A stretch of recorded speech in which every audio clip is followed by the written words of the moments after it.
মাধ্যমিক পরীক্ষা 2026 ফেব্রুয়ারি মাসে আয়োজিত হয়েছিল।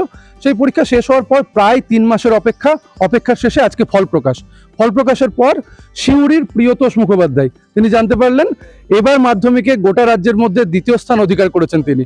কতটা ভালো লেগেছে, কতটা খুশি, কিভাবে পরিকল্পনা করেছিলেন, গোটা বিষয়টা নিয়ে আমরা একটু আলোচনা করবো, একটু গল্প করবো প্রিয়তোষের সঙ্গে। সবার আগে প্রিয়তোষ, তোমাকে অনেক অনেক শুভেচ্ছা এবং অভিনন্দন। জীবনের পথে আরো এগিয়ে যাও, খুব ভালো লাগলো তোমার এই ফলাফল দেখে। আচ্ছা, সবার আগে প্রথম যে প্রশ্নটা, নিজের এই ফলাফল নিয়ে তুমি কতটা খুশি, কতটা আনন্দিত? আমি তো চরম আনন্দিত। আমি ভাবতে পারিনি যে এত ভালো রেজাল্ট হবে, পুরো আনএক্সপেক্টেড ব্যাপার। পরিকল্পনাটা বলো, কিভাবে শুরু করেছিলে, কি ভাবনা ছিল সেটা? মাধ্যমিকে ভালো রেজাল্টের ইচ্ছা তো একদম ছোট থেকেই ছিল। এবারে কিন্তু পড়াশোনা শুরু করেছিলাম 9-এর পরীক্ষা শেষের পর। এবারে তারপর থেকে কনসিস্টেন্টলি সিস্টেমেটিকভাবে এগিয়ে গিয়েছি। স্কুলে দাদা দিদিভাইরা স্যাররা যেভাবে পড়া করিয়েছে সেইভাবে পড়ে গিয়েছি। আর কিছু নয়। আর রেগুলারলি টেস্ট দিয়েছি, কোয়েশ্চেন প্র্যাকটিস করেছি, পরীক্ষাটা ভালো করে কনফিডেন্টলি দিয়েছি। এইটাই আর। আচ্ছা, তোমার এই যে কৃতিত্ব, অবশ্যই কৃতিত্ব, গোটা রাজ্যের মধ্যে দ্বিতীয় স্থান, নিজে এক্সপেক্ট করেছিলে, ভেবেছিলে যে এতটা ভালো রেজাল্ট হবে, নাকি কি ভাবনা ছিল, মানে পরীক্ষা দেওয়ার পর কি মনে হয়েছিল? পরীক্ষা দেওয়ার পর আমার সত্যি বলতে মনে হয়েছিল যে র্যাঙ্কে আসতেও পারি, নাও আসতে পারি, শিওর ছিলাম না। আচ্ছা, মানে পরীক্ষা দিয়ে নিজের স্যাটিসফ্যাকশন ছিল, মানে পরীক্ষা কেমন হয়েছিল, কি মনে হয়েছিল?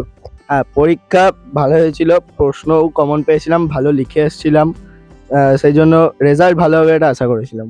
আচ্ছা, একদম অন্য একটা বিষয় জানতে চাই। ছোটবেলায় তোমরা অনেকে আমরা মাঠে খেলতে গেছি, গল্পের বই পড়েছি, আরো অন্যান্য শখ ছিল। পড়াশোনা যত বাড়ে শখগুলো চলে যায়। তোমার এমন কোনো শখ ছিল যেটা মাধ্যমিকের জন্য আর কন্টিনিউ করতে পারোনি, নাকি সবগুলো একসঙ্গে চলেছে? আমার শখ সেইভাবে পড়াশোনার বাইরে তো বিশাল কিছু নয়, একটু আধটু বই পড়তাম, এই গান শুনতে ভালোবাসতাম, ওয়াকিং করতাম একটু ছাদে, ব্যাস এগুলো মাধ্যমিকের সময়ও করেছি মাইন্ডটাকে রিল্যাক্স করার জন্য। ছুটির সময়টা কি করলে, মানে যখন মাধ্যমিক শেষ হলো এবং রেজাল্ট বেরোনো, এই মাঝের সময়টা কিভাবে কাটালে? বিশেষ কিছু নতুন কিছু শেখা, নতুন কিছু কাজ? না, না, ওইভাবে কিছু স্কিল লার্নিং এর উপর সময় দেওয়া হয়নি। আমি মানে পড়াশোনা শুরু হয়ে গেছিল ইনস্ট্যান্টলি। আর সেটার বেনিফিট ঠিক তারপরে যখন টিউশনগুলো শুরু হলো মার্চ মাস থেকে, তখন পেয়েও ছিলাম। যে 1 মাস পড়েছিলাম তার বেনিফিট। আর তাছাড়া ঘুরতে গেছিলাম, আনন্দ করেছিলাম, সবই হয়েছিল। কি পরিকল্পনা রয়েছে এরপর, কি মানে জীবনে কোন পথে এগোনোর ইচ্ছা, এবং সেটার জন্য এখন থেকে কি কি ভাবনা চিন্তা? এরপর তো আমি আইআইটি থেকে ইঞ্জিনিয়ারিং করতে যাই। এবারে তার জন্য এখন প্রিপারেশন চলছে, ফিজিক্স, কেমিস্ট্রি, ম্যাথ। সেটার প্রিপারেশন শুরু হয়ে গেছে। আচ্ছা, বাড়িতে বাবা মা তারা কি করেন, এবং তারা কতটা এই বিষয়টা সাহায্য করেছেন, বা কতটা তুমি কতটা গাইডেড হয়েছো এই বিষয়টাতে? বাবা মা, আমার বাবা হচ্ছে ইতিহাসের টিচার, আমার মা হচ্ছে ইংলিশের টিচার। আর তারা তো একদম উম, প্রতিনিয়ত আমাকে গাইড করেই গিয়েছে, পরীক্ষার আগে, পরীক্ষার সময়, রেজাল্ট বেরোনোর পর পর্যন্ত, এখনো পর্যন্ত। ঠিক। আবার একটা ডিফারেন্ট বিষয়ে যাই, সেটা হচ্ছে বাংলা মিডিয়াম স্কুল। এটার ভবিষ্যৎ নিয়ে অনেক প্রশ্ন উঠছে যে বাংলা মিডিয়াম স্কুলে পড়াশোনা এখন আর হচ্ছে না, সবাই ইংলিশ মিডিয়াম প্রাইভেট স্কুলে পড়ার দিকে ঝুঁকছে। সেখানে একটা বাংলা মিডিয়াম স্কুল থেকে পড়াশোনা করে রাজ্যে স্থান অধিকার, তোমার চোখে বাংলা মিডিয়াম স্কুল কেমন, এবং সেটার মানে কি সেখানে পড়াশোনাটা কেমন হয়, তোমার চোখে কেমন? না, ওই রকম কিছু আমি তো মনে করি না। আমাদের আমরা জানি জগদীশচন্দ্র বসু, উনিও বাংলা মিডিয়াম স্কুলেই পড়েছিলেন। তো বাংলা মিডিয়াম ওটা শিক্ষার্থী নিজের পড়ার উপর ডিপেন্ড করে। এবারে বাংলা মিডিয়াম মানে খুব খারাপ, ইংলিশ মিডিয়াম মানে বিশাল ভালো, বা উল্টোটা, ইংলিশ মিডিয়ামে পড়াশোনা হয় না, বাংলা মিডিয়াম, ওরকম আমার কিছু মনে হয় না। নিজের পড়ার উপর ডিপেন্ড করে। আচ্ছা, গৃহশিক্ষক নিশ্চয়ই ছিল, তারা এবং স্কুলের শিক্ষক, মানে কাদের অবদান মনে হচ্ছে বেশি, এবং কিভাবে, মানে কারা কিভাবে হেল্প করলো? না, ওইভাবে তো আমি কোনোদিন কম্পেয়ার করে দেখিনি যে স্কুল থেকে বেশি হেল্প পেয়েছি না টিউশন থেকে। না, উভয় দিক থেকে একদম সমানে প্রচুর হেল্প পেয়ে গেছি, নাহলে এটা তো কোনোদিনই সম্ভব হতোই না। মানে এই অনুভূতিটা ভাষায় প্রকাশ করতে পারছি না।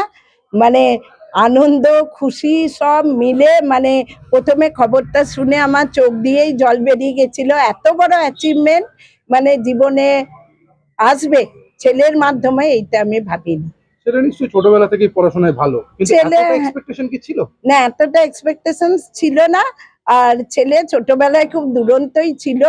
তখন সেই কিন্তু হঠাৎ করেই ওর পরিবর্তন হয় মানে ছোটবেলায় যেমন হয় ধরে বেঁধে পড়াতে বসাতে হতো, সেই ছেলে যে হঠাৎ করে কি করে মানে এখন বলতে গেলে যাকে সোজা বাংলায় বলে বইয়ের পোকা, ও কিন্তু সেইটাই, বই ছাড়া আর কিছুইও জানে না।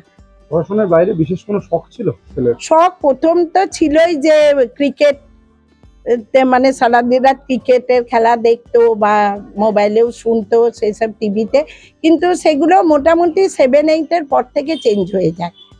মোবাইলের নেশা যেটা এখনকার বাচ্চাদের মানে প্রচুর, সেই জায়গাটাতে কি মানে রেস্ট্রিক্টেড ছিল নাকি মোবাইলের নেশা ছিল? না, মোবাইলের সেরকম নেশা ওর ওইটা কোনোদিনই ছিল না। সেরকম হলে ছোটবেলায় যেগুলো দেখে ছোটা ভীম এইসব টিভিতে দেখতো, আর এখনো মোবাইলের মাধ্যমে পড়াশোনা করে। এখন তো জানেন যে যুগটাই ওরকম এসেছে, কিন্তু আমরা সমানে ওয়াচ করে দেখেছি, আমাদের সামনেই ও হয়তো যেগুলোই পড়াশোনা করছে ইন্টারনেটে, মানে মোবাইলের মাধ্যমে পড়াশোনাটাই করে। কতটা সফল আপনারা বাবা মা হিসাবে? বাবা মা হিসাবে অবশ্যই সফল, আর পড়াশোনার সঙ্গে খুব গভীরভাবেই যুক্ত ছিলেন আমার হাজবেন্ড, ওর বাবা।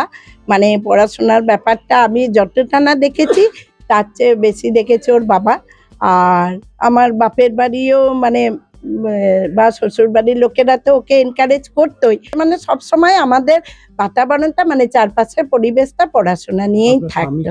রাজ্যে দ্বিতীয় স্থান অধিকার করেছে প্রিয়তোষ, স্বাভাবিকভাবে সে খুশি। ফলাফল যতটা হয়েছে ততটা তার নিজেরও এক্সপেকটেশন ছিল না, কিন্তু সেটাকে পার করে যে ফলাফল সেটাতে সে অত্যন্ত খুশি এবং আগামী দিনে আইআইটিতে পড়াশোনা করে ইঞ্জিনিয়ার হওয়ার স্বপ্ন দেখছেন তিনি এবং তার প্রস্তুতি শুরু করেছেন ইতিমধ্যেই।